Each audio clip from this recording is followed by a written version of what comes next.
Gotcha. Now, Kelly, there's a big something big's happening on Monday, and that, of course, is your birthday.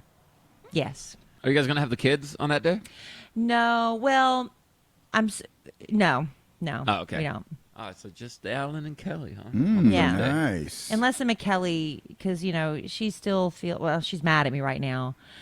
I swear, I do want to talk to my daughter, but all she wants to talk about is Harry Styles and Liam and we're sitting there last night and we're doing a puzzle and she's listening to all this music. She's obsessed with Harry right now. And then she's also got some, Taylor Swift playing and she starts asking me about John Mayer and da-da-da. And after about the 10th question, I kind of she asked me, when did Taylor and John Mayer date? I was like, I'm not really sure. You could Google it. I'm not sure. And I said, I know she wrote the Dear John about him. Well, what song did he write about her? And apparently I made a face. I'm trying to be patient, but it's like I smile. And she's like, just forget it. This is why I never want to hang out with you. I was like, what? I saw that face you made. You made that face. I was like, what face? And she mimicked my face. I'm like, no, I was smiling. She goes, it wasn't a real smile. And she stormed off and went upstairs. And I haven't seen or heard from her since. I don't know if she wants to be part of my birthday now.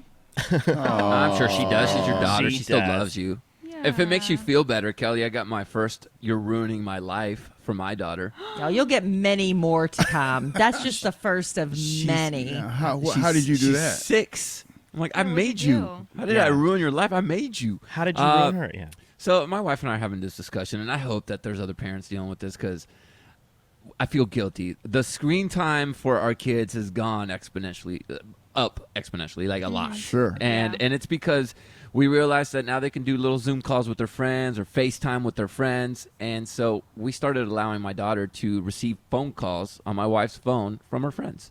Cute. Yeah. But now these little girls, I don't know how they have the phone all day long. They're calling all day. I mean, if the phone's not ringing, I'm surprised.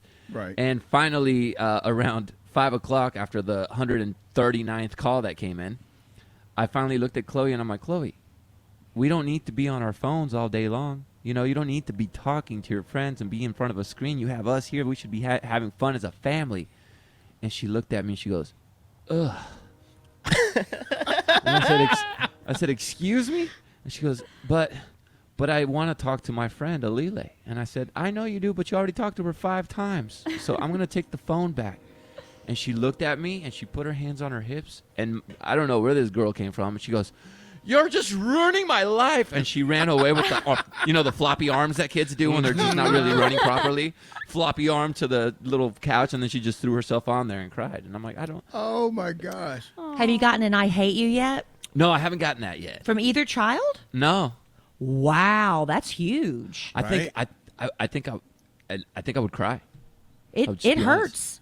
It hurts, but you have to understand they're just frustrated and they hear those words on the playground or whatever. And I try not to take it. It is hard not to take it too personally.